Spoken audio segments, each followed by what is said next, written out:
Started a little late. We underestimated how long it would take to set it up, but it's good to see everybody. We're glad that you're here tonight. Since this is our first time to be together for a class since spring break, if you can imagine. For some of you, it might have even been longer than that because you may have been out of town the week of spring break and were not able to be with us the week of spring break. So we're excited to be face to face again tonight. Jake's going to lead us in some singing, and we had every intention of projecting. If you can believe it, the projector is on, and it's projecting right now, but it's not coming through at all. So all of the songs, fortunately, are songs that we know. So please sing. And Andrew, if you want to come on up and lead your prayer. I've asked Andrew to lead our opening prayer tonight. A couple of things that while Andrew's coming up that I'd like to say real quick, that our high school game night tomorrow night, we are going to move. It was advertised as going to be at Sherrod Residential Park, and we were there last night with middle school and ran into some difficulties as far as like people playing disc golf and things like that. So we're going to move it to the Zona Loose field at ACU right by the library. So you can park in the library parking lot tomorrow night at 7 o'clock and join us over there. And then I did want to say that this coming Sunday, we're going to do a new digital class. You know, we've been doing our Wednesday night live stream, but starting this Sunday, we're going to do a digital class where at 10:30 on Sunday morning, we're going to text out a link to a YouTube video that we create. It'll be about 3 to 5 minutes in length, so it won't be very long. We want you to watch that. And then on Monday, Tuesday, Wednesday, Thursday, and Friday, we want you to follow our social media all week. And we'll have different things through our social media that we want you to either put into practice or think about or do throughout the week that will refer back to that lesson on Sunday. And it will be available on YouTube, and you can watch it all week long. So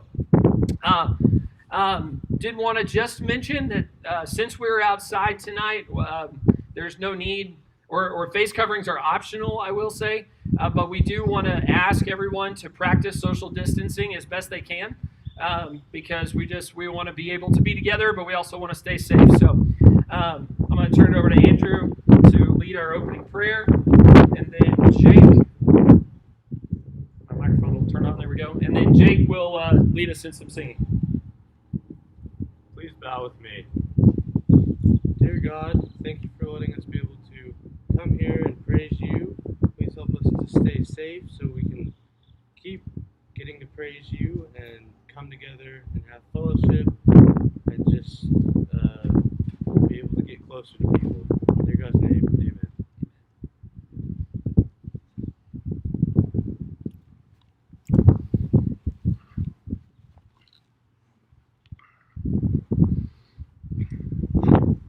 All right, guys. Can you hear me okay? I'm sorry. All right. So we're going to start off with the steadfast love of the Lord. And sorry there aren't any words up here, but I think most of us know these songs all right. So, the steadfast love of the Lord never ceases. His mercies never come to an end. They are new every morning. Great is thy faithfulness. The Lord is my portion, says my soul. Therefore I will hope in him. The steadfast love of the Lord never ceases. His mercies never come to an end. They are new every morning. Great is thy faithfulness. The Lord is my portion, says my soul. Therefore I will hope in him. Therefore I will hope in him. As the deep thirst for the water, Lord, so my soul longs after you. My soul thirst for the living God. Yes, my soul longs after you, and I pour out my soul deep within me. Deep within me, I pour out my soul. Draw me deeper, Lord, deeper, Lord, in you. Draw me deeper, Lord, deeper, Lord, in you. As the deer thirsts for the water, Lord, so my soul longs after you. My soul thirsts for the living God. Yes, my soul longs after you, and I pour out my soul deep within me. Deep within me, I pour out my soul. Draw me deeper, Lord, deeper, Lord, in you. Draw me deeper, Lord, deeper, Lord, in you. And I pour out my soul deep within me. Deep within me, I pour out my soul. Draw me deeper, Lord, deeper, Lord, in you. Draw me deeper, Lord, deeper, Lord, in you.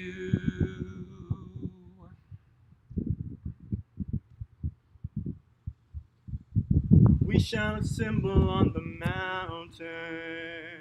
We shall assemble at the throne with humble hearts into his presence. We bring an offering of song. Glory and honor and dominion unto the Lamb, unto the King. Oh, hallelujah, hallelujah. We sing the song of the redeemed.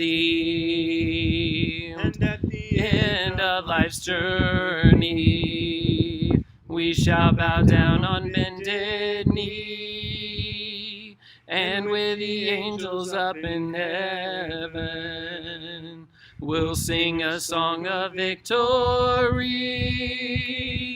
Glory and honor and dominion unto the Lamb, unto the King. Oh, hallelujah, hallelujah. We sing the song of the redeemed.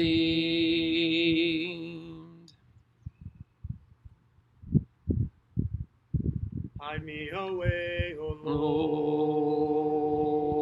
Lord, hide me away, O Lord, in the day of trouble, 'neath the shadow of your wing. Hide me away, O Lord. Give me your peace, O Lord. Give me your peace, O Lord. In the day of trouble, 'neath the shadow of your wing. Give me your peace, O Lord. Safe in your dwelling place. I'm safe in your dwelling place. In the day of trouble, 'neath the shadow of your wing. safe in your dwelling place.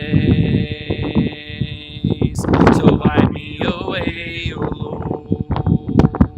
Lord. Hide me away, O Lord. In the day of trouble, neath the shadow of your wing, hide me away, O Lord. Hide me away. Way, O Lord.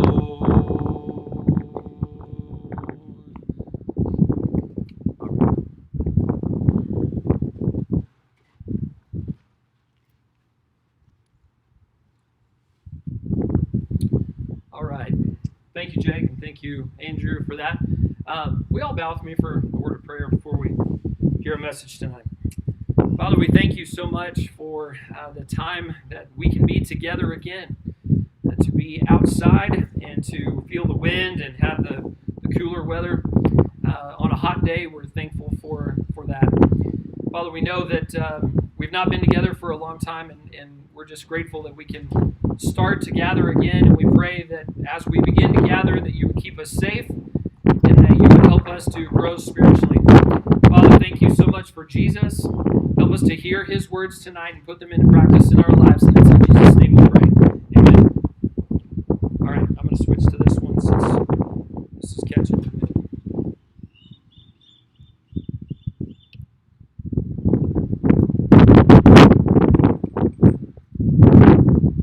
All right, is that better? That way there's no wind. So as I was thinking about what I wanted for us to contemplate tonight, and what I wanted us to be thinking about tonight, we haven't been together in the flesh as a youth group since the middle of March, since spring break.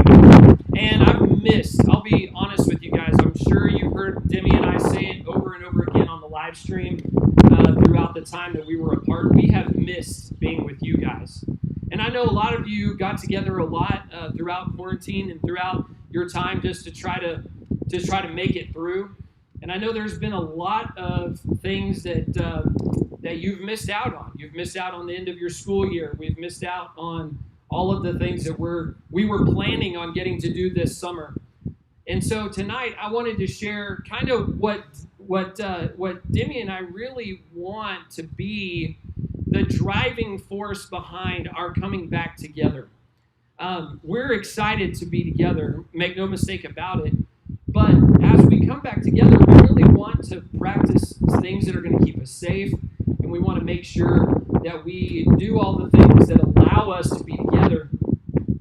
But a lot has happened in our country over the course of the last 12 weeks that has stirred up a lot of emotions within us. And so tonight I really wanted to come back to the words of Jesus, and I want to say that these are the words that we are going to lean most intensely into as we come back together into spiritual community.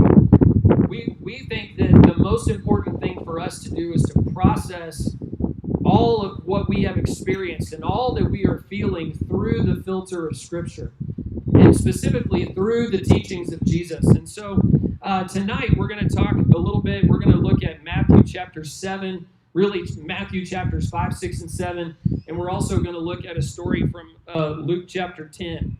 And so if you have your Bibles or you have your phones or whatever and you want to follow along, that's great. We're going to start out in Matthew chapter 7, starting in verse 24.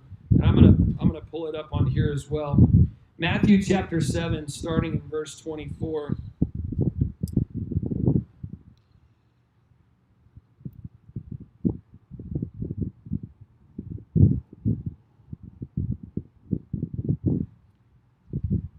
At the end of the Sermon on the Mount, Jesus is teaching, and he makes the point very clearly at the end of the Sermon on the Mount what he has intended for his audience to hear up until this point. And it's a lesson, or it's a story that we are used to hearing because we have turned it into a VBS song. It's the story of the wise and the foolish builder. And the thing that I want us to hear as we listen to this concluding paragraph to the Sermon on the Mount when Jesus is preaching is that Jesus never intended for his followers, for us, to be hearers of his teachings. He expected us to be doers of his teaching. He didn't just want us to hear what he had to say and go, hey, that was a really cool lesson, and then walk away from it and not give any thought to what he was saying. He wants us to be doers, not just hearers. So listen to the words of Jesus from Matthew chapter 7, starting in verse 24. He says, therefore, everyone who hears these words of mine and puts them into practice is like a wise man who built his house on the rock. The rain came down, the streams rose, the winds blew and beat against that house, yet it did not fall because it had its foundation on the rock. But everyone who hears these words of mine and does not put them into practice is like a foolish man who built his house on the sand. The rain came down, the streams rose, the winds blew and beat against that house, and it fell with a great crash. You see, Jesus defines wisdom as hearing the teaching and then putting it into practice. And he defines foolishness as hearing the teaching and just leaving it as a mental exercise. Jesus expects that his followers, those who are going to put the teaching, those who are saying, Jesus, I want to give my life to you. Jesus, what is it that you would have me do in this situation? He is saying, those of you who know wisdom know that what I am teaching you is what I expect that you will put into practice in your everyday life.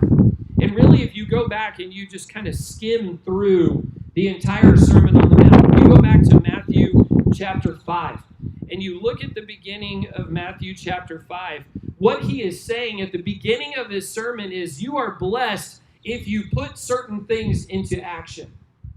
You are blessed when you mourn. You are blessed when you show mercy. You are blessed when you are a peacemaker. You are blessed when you are persecuted because of righteousness. He is blessing those who are putting the teachings into practice. And he's saying, it is good for you to put into practice the things that I teach. And then if you keep skimming through, he says, during the salt and light passage, he says, you are salt, you are light, you're going to go out and you're going to do things. He talks a little bit about the law before he starts to teach on it. And then you have this section where he teaches on the law. And he says, you have heard that it was said, but I say. You have heard that it was said, do not commit murder, but I say, don't hate. You have heard that it was said, do not commit adultery, but I say, don't even lust. You have heard that it was said, do not give a certificate of divorce. You have heard that it was said to the people long ago, do not break your oath, but fulfill to the Lord the vows you have made. But I tell you, don't swear at all. Just let your yes be yes and your no be no. You have heard that it was said, eye for eye and tooth for tooth, but I say, turn the other cheek. And Jesus is laying out the law, and he's saying, I know you know what it says, but you're not putting into practice what it means.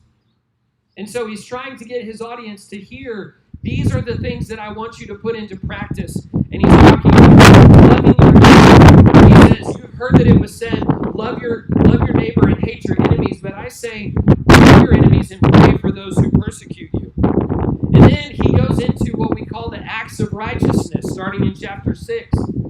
He's talking about what you do in your faith, and there's a key phrase in there that we oftentimes miss out. And he says, but when. He talks about three things. He talks about giving, he talks about fasting, and he talks about praying. He's not drawing these three things out because he wants to make a suggestion to you. He's drawing these three things out, and he says, and when you pray, and when you give, and when you fast. So he's automatically assuming as he's preaching that you're already doing those things, and then he gives instructions for how to do them in a way that does not draw attention to you, but draws attention to God. And so he is assuming throughout this passage, when you fast, do not look somber. When you pray, do not keep going on like the hypocrites do. When you give, don't let your left hand know what your right hand is doing. He talks about storing up treasures in heaven, and so he's assuming that we are making a mastery over the things that are in heaven instead of letting the things of earth be what masters us, things like money. When he's talking about worrying, he's saying, don't worry about the future. Each day has enough worry of its own. Don't worry because God's going to take care of you, and he's wanting us to put that discipline into practice in our life. Then he gets to the part where he says, don't judge. Don't judge others. Don't be quick to judge others. And then he gets to Matthew chapter 7, starting in verse 7. And I would like to point out this section. There are 3 words that are kind of the theme of Matthew chapter 7, starting in verse 7. And it's the words ask, seek, and knock. Those are action-oriented words. Ask and it will be given to you. Seek and you will find. Knock and the door will be opened to you. All action-oriented words. He doesn't say listen, then sit, then complain about what you've heard. No. Ask, seek, knock. Action, active, continual, always, persistence in your action. Ask, seek, knock. Ask, seek, knock. Keep on going. Always take action. Get up, take action. Be persistent in your actions. Then in verse 12, he says something very interesting. In verse 12, he says, so in everything, do to others what you would have them do to you, for this sums up the law and the prophets. We call that the golden rule. Do to others as you would have them do to you. Be kind to others because you would want others to be kind to you. Be gracious with others because you would want others to be gracious with you. Be forgiving with others because you want others to be forgiven, or you would want others to forgive you. And what's interesting is that Jesus says that this sums up the law and the prophets. There's only one other time when he used that phrase, especially in the book of Matthew, and we're going to take a look at that here in just a minute. So I want you to put a pin in that and think about that. Jesus intends for us to hear what he's teaching us, and then he expects us to do to others what you would expect them to do to you. Put into practice what he is teaching. He never intended us to be hearers only of his teaching. He wanted us to be hearers and doers of his teaching and of his instructions. Because Jesus will confront our inaction. He will confront our inaction. And if you turn over to Luke chapter 10, starting in verse 25. Luke chapter 10, starting in verse 25, there's this great interaction with Jesus and someone that we know from the text to be an expert in the law. And this expert in the law stood up to test Jesus, and he asked the question, Jesus, what is the greatest teaching? And Jesus responds by asking him a question. He says, what do you think is the greatest teaching? And the guy responds, the expert in the law says, well, it is, love the Lord your God with all of your heart, with all of your soul, and with all of your strength. And Jesus says, you have answered wisely. And he says, next, you should love your neighbor as yourself. And then this expert in the law wanted to justify himself. So he asked the question, well, who is my neighbor? And see, there's an inherent sinister, I don't know what the right word is here. That question breeds a sinister thought process. If we are looking at the people around us and we are saying that person's a neighbor, but that person isn't, then we are choosing to give our love, our kindness, our generosity, our forgiveness, our friendship to some, but not to others. And this expert in the law was trying to justify his inaction. And Jesus goes, oh boy, here we go. I'm so glad that you asked me that question. I'm so glad that you asked me that question. And he says, let me tell you a story. There was a guy who was traveling from Jerusalem to Jericho.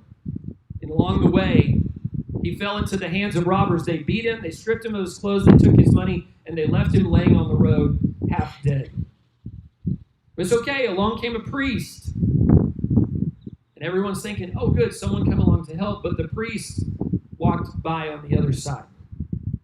Then later a Levite. Oh good, this guy's going to help. But no, he walked by on the other side. And then Jesus goes, and then a Samaritan comes. And the Samaritan stopped and he took pity on him. And in his compassion, in his pity for this guy who was in need, he took action. He got down on the ground and he got his hands dirty. He bandaged his wounds. He poured oil on his skin to help it heal. He put the man on his own donkey, and then he walked while this bruised and bloody and broken man was riding on his donkey. And then he found an inn, and he said, I'll give you 2 days' worth of money or 2 weeks' worth of money to watch after this guy. And when I come back, if there's still a debt, I will pay it. But I want you to see that he's taken care of.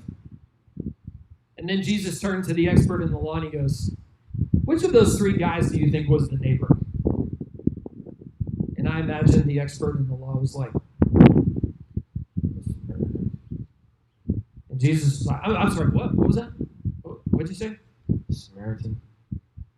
I'm sorry, I wasn't clear on what you said. What'd you say? The Samaritan. Yeah.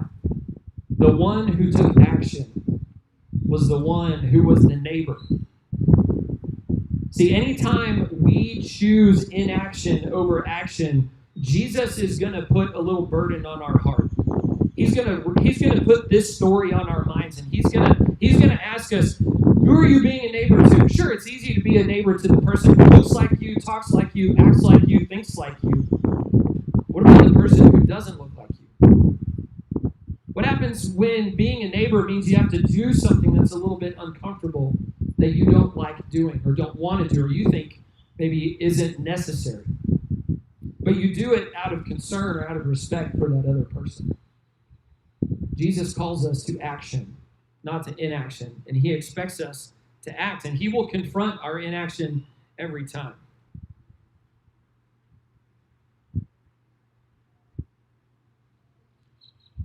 So,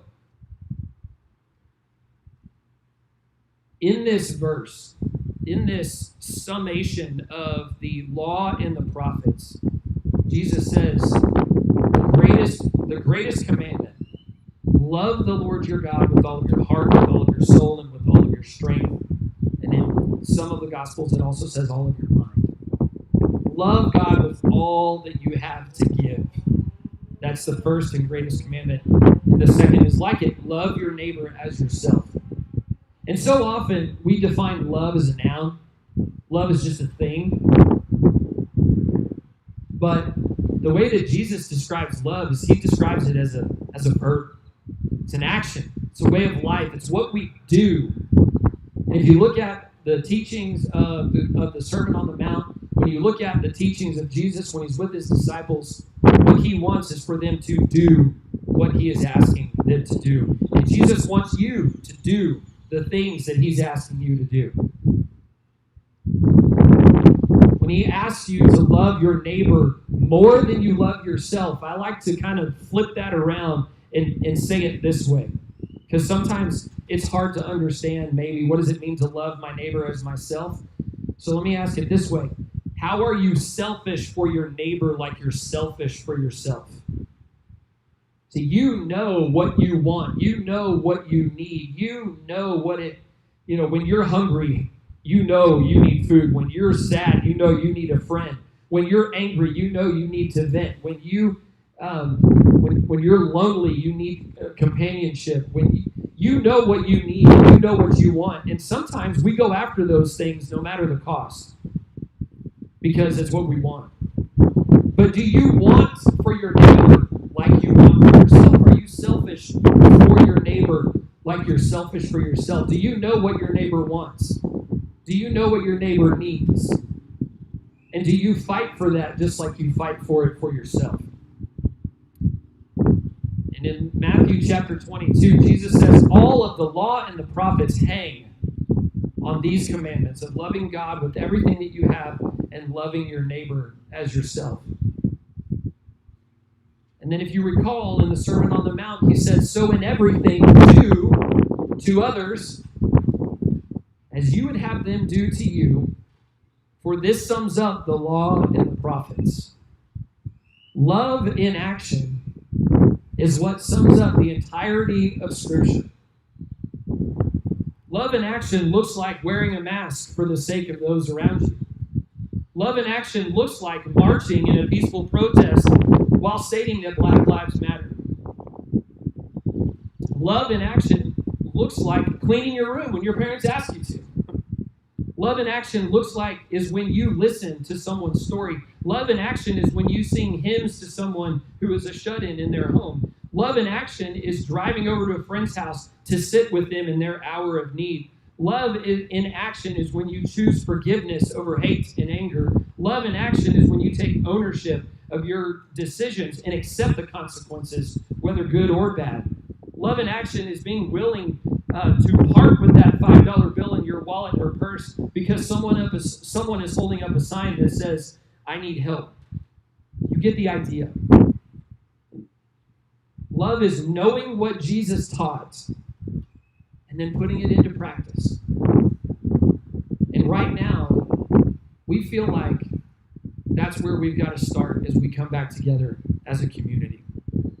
Is just to remind us that what Jesus has called us to is to love God with everything that we have, and then take that love and put it into action in our life to the people around us. To love our neighbor the way that we love ourselves. Because we know how to love ourselves.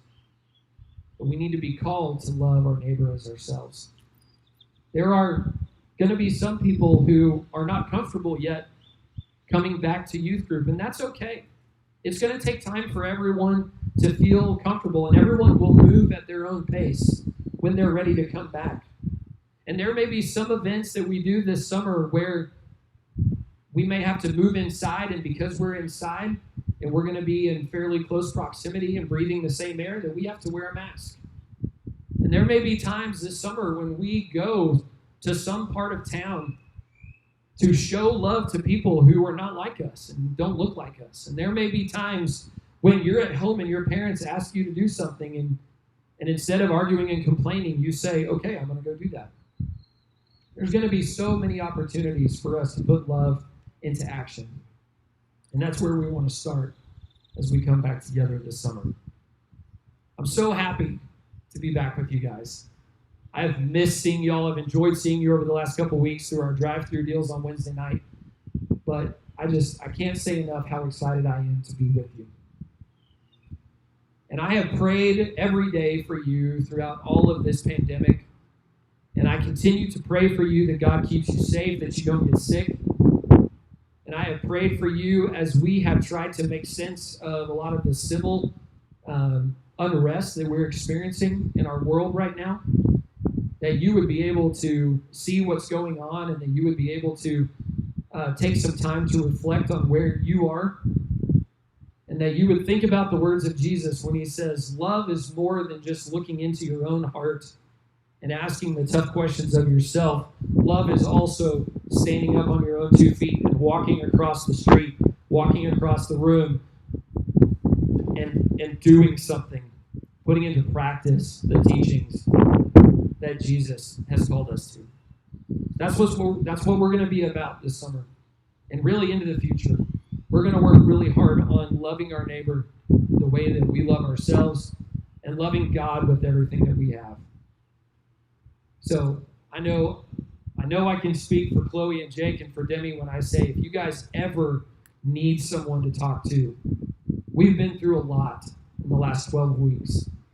And we've all been through it. You're not alone in what you have been through in the last 12 weeks. Each of us may have a slightly different story and a slightly different experience of what happened over the last 12 weeks. But we are here to visit with you. We are here to pray with you. And we are here to challenge you to get into the teachings of Jesus. And ask yourself, how can I not just make a mental exercise of Jesus, where his teachings are between my ears, but instead, how can we move it from the head to the heart and into your hands and feet? We'll walk with you on that journey.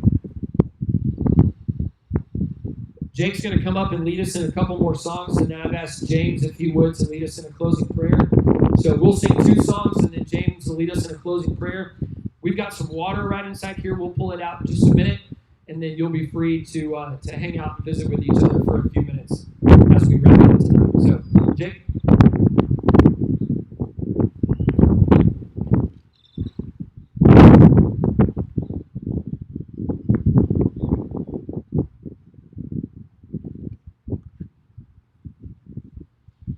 Break my heart, dear Lord. Tear The barriers down, show me in convicting tears the glory of your crown. My heart Is hard, my soul so weak, the ways of evil cut so deep. I need you, Lord, to come inside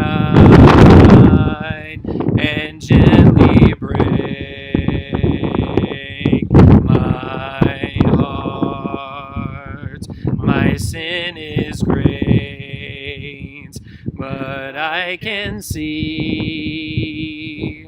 the glory set for me. Show me, Father, where to start, and gently break my heart. My heart is hard, my soul so weak, the ways of evil cut so deep. I need you, Lord, to come inside and gently break my heart.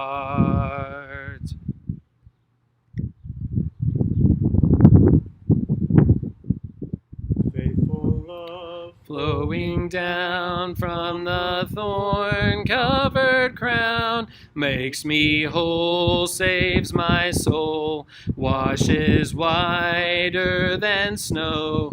Faithful love calms each fear, reaches down, dries each tear, holds my hand when I can't stand on my own. Faithful love from above came to earth to show the Father's love, and I'll never be the same,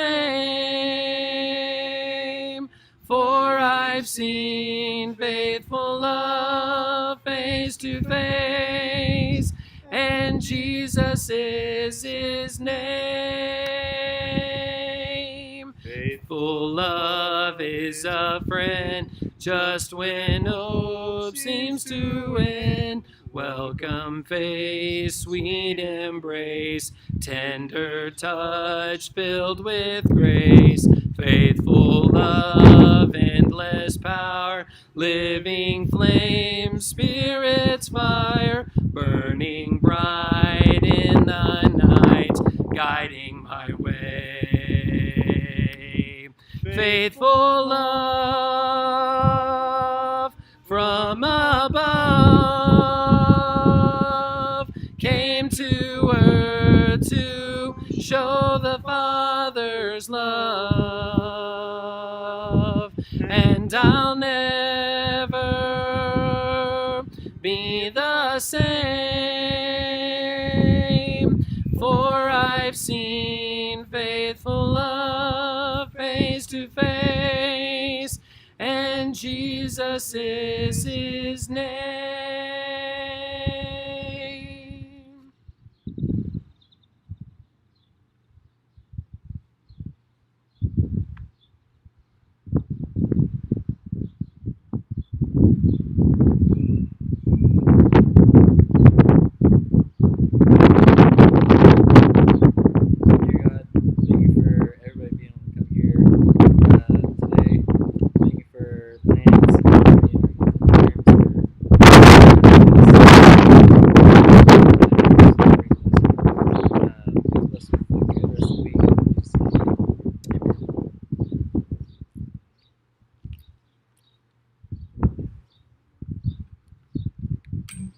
All right. Thanks for coming, everybody. We're glad that you were here tonight. Like I said, we've got a cooler of water right over there, so feel free to grab some water and hang out for a little while and catch up with each other.